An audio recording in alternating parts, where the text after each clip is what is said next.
Bien-aimés, demeurez abondamment bénis en Jésus ce jour et que le Saint-Esprit vous accorde la grâce de recevoir ce message dans sa plénitude, avec la simplicité et la vérité de cœur, au nom de Jésus-Christ. Amen.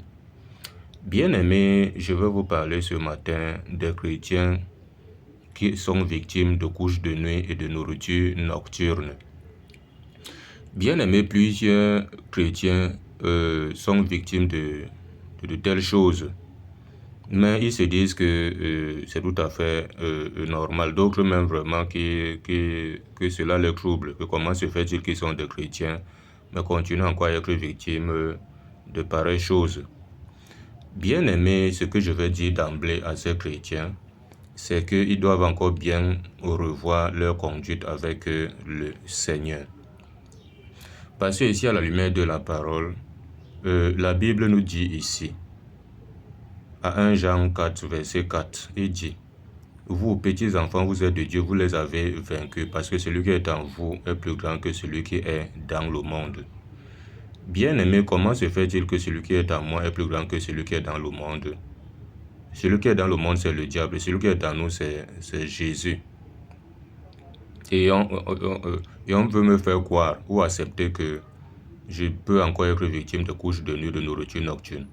Parce que ce phénomène-là de couche de nourriture nocturne, c'est un esprit qui vient te faire manger la nuit, soit des sorciers, soit je ne sais quoi, qui vient te faire manger la nuit. Et quand on te fait manger la nuit, quand tu dors, ce n'est pas bon, parce que ça, ce sont les dépôts qu'on laisse en toi. Et par après, ça te crée des maladies, des problèmes de santé, ça et là. Tu vas à l'hôpital, on ne voit rien, tu ne fais que dépenser. Et si tu ne fais pas attention, ça va t'emporter. Et les couches de nuit, c'est que quand tu es couché, il y a les mauvais esprits qui prennent l'apparence. Pour toi, la femme, ils prennent l'apparence d'un homme pour venir faire les rapports avec toi dans ton sommeil. Et après, tu te réveilles étant mouillé. Et pareil avec l'homme. Ils prennent l'apparence d'une femme et voilà, ils viennent faire les rapports, elles viennent faire les rapports avec toi et par après, du moins ces esprits-là viennent faire les rapports avec toi ayant pris l'apparence d'une femme et par après tu te réveilles étant mouillé. Bien aimé, ce que tu dois comprendre, c'est que pour la femme, par après, elle a le problème d'accouchement et autres, les trompes sont bouchées et beaucoup de problèmes de santé. Et pour l'homme, par après, il n'arrive même plus à procréer. Et d'autres même, c'est la faiblesse sexuelle. Donc, il faut faire attention avec ça. Ce n'est pas un phénomène normal, c'est anormal. Et si tu es chrétien et que tu vis de telles choses, il faut revoir ta conduite. Est-ce que réellement tu mènes une bonne vie? La Bible dit à Ephésiens 4, verset 27, que ne donnez pas accès au diable. Et 1 Pierre 5, verset 8 à 9. 1 Pierre 5, verset 8 à 9, il dit, « Soyez sobres, veillez pour traverser le diable rôde comme un lion rugissant, cherchant qui il le dévorera. » Il dit, « Résistez-lui avec une foi ferme, sachant que les mêmes souffrances sont imposées aux frères dans le monde. » Bien aimé, le diable rôde. Si tu ouvres une porte, il vient et il entre. Parfois, c'est nous-mêmes qui appelons le diable au travers de notre mauvaise vie. Bien aimé, si tu es un chrétien, que dans sa conduite au quotidien, ce qu'il fait est contraire à ce que lui demande de faire la parole de Dieu. Bien aimé, ce sont des portes que Dieu ouvre et l'ennemi va venir. Bien aimé, si tu es un chrétien qui te plaît à mener une mauvaise vie, parce que c'est le diable qui aime le péché, c'est le diable qui aime quand on mène une mauvaise vie.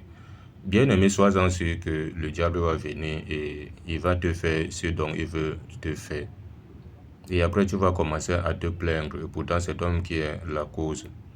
2 Corinthiens 6, verset 14. Il dit là-bas que ne vous mettez pas avec les infidèles sous un joug étranger. Car qu'y a-t-il entre la lumière et les ténèbres? Bien-aimés, nous sommes lumière. Christ est lumière. Et Christ étant en nous, il a fait de nous la lumière du monde. Le diable, c'est ténèbres, sont les ténèbres, donc le noir, l'obscurité. Et tout ce qui est mal est obscurité. Comment se fait-il donc qu'il y a encore un rapport entre moi et les ténèbres? Ça veut dire qu'en réalité, il y a des portes qui sont ouvertes dans ma vie. C'est pour cela que Jésus a dit à ses disciples, les ayant envoyés, annoncer l'évangile, guérir les malades, prier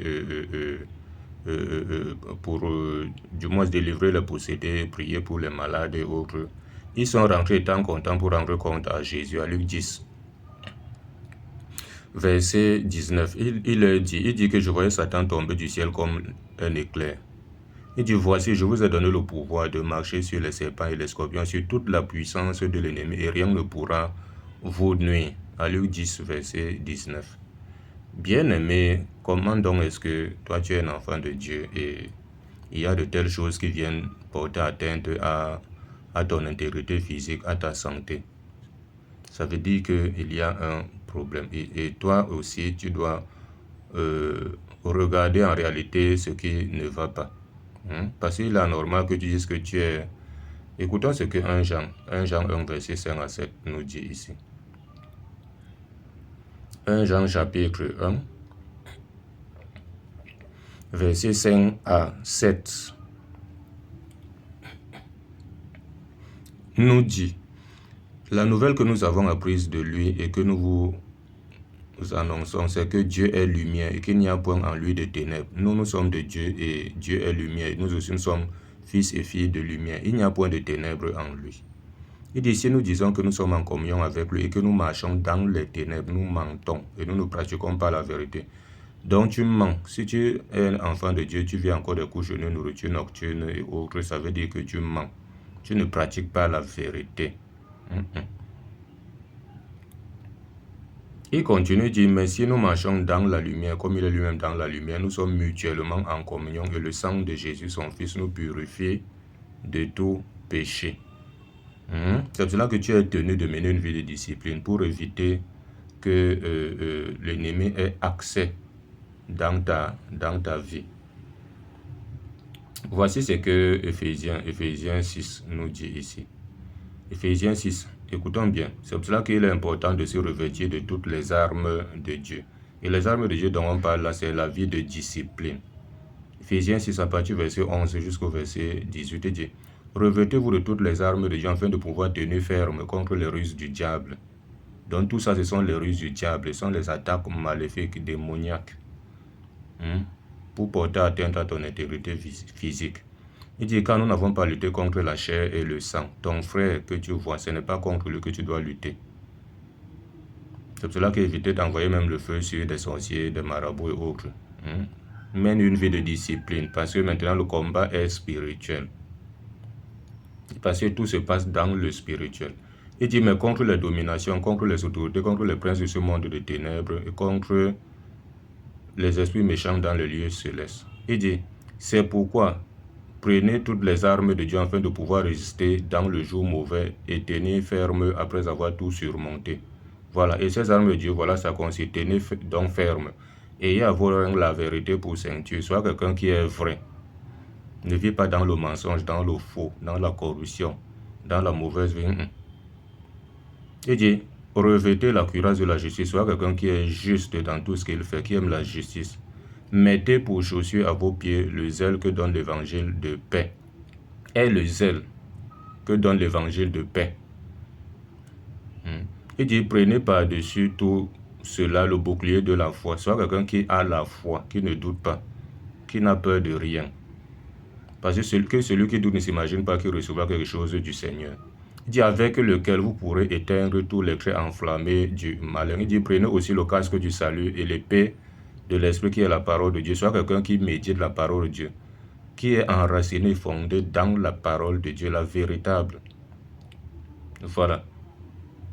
Il dit au verset 18, il dit, faites en tout temps par l'esprit toutes sortes de prières, de supplications, veillez à cela avec une entière persévérance. Il dit, et priez pour tous les saints. Il faut persévérer dans la prière.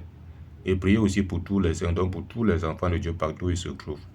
Donc c'est la vie de discipline, si tu veux avoir la victoire sur tout cela. Parce que le Seigneur nous a déjà délivrés de la puissance des ténèbres. Quand on ne connaissait pas le Seigneur, les ténèbres avaient encore une certaine puissance en nous. Ça nous soumettait à des choses. Mais le Seigneur est venu nous a délivrés de la puissance des ténèbres. Voilà. Nous a délivrés de l'obscurité du noir. Et celui qui est le prince du monde des ténèbres, c'est le diable. On était entre ses mains, retenu captif. C'est pour ça que Colossiens 1, verset 12 à 13 dit « Rendez grâce au Père qui vous a délivré de la puissance des ténèbres. Vous a transporté dans le royaume du Fils de son amour, en qui nous avons la rédemption, le pardon des péchés. » Voilà. Mais si tu mènes une vie de discipline, tu ne seras pas en train de faire le genre de prière qu'on fait faire aux gens dans les milieux dits chrétiens là. Hein? Mes bénédictions qui sont encore entre les mains du diable, j'arrache. Ma promotion qui est encore entre les mains du diable, j'arrache. Mon ceci ou cela qui est encore retenu, capturé dans les mains du diable, j'arrache. Non. Tu n'as plus besoin de faire ça parce que toi-même, tu as une bonne relation avec le Seigneur et de surcroît, tu mènes une vie de discipline en conformité avec la parole de Dieu. Voilà. Mais si tu es encore un enfant de Dieu qui vit encore ces choses, il faut faire attention et te ranger rapidement. Soit tu es dans la fausse doctrine, c'est normal que tu vives de telles choses. Ou soit, si tu es dans la fausse doctrine, cherche à être dans la vérité, dans la vraie doctrine, la saine doctrine. Et si tu es maintenant dans la saine doctrine et que tu vis ces choses, ça veut dire que toi-même tu n'es pas vrai avec le Seigneur. Tu as besoin de te discipliner, voilà, et de prière aussi. Ok, dans la paix au nom de Jésus. Amen.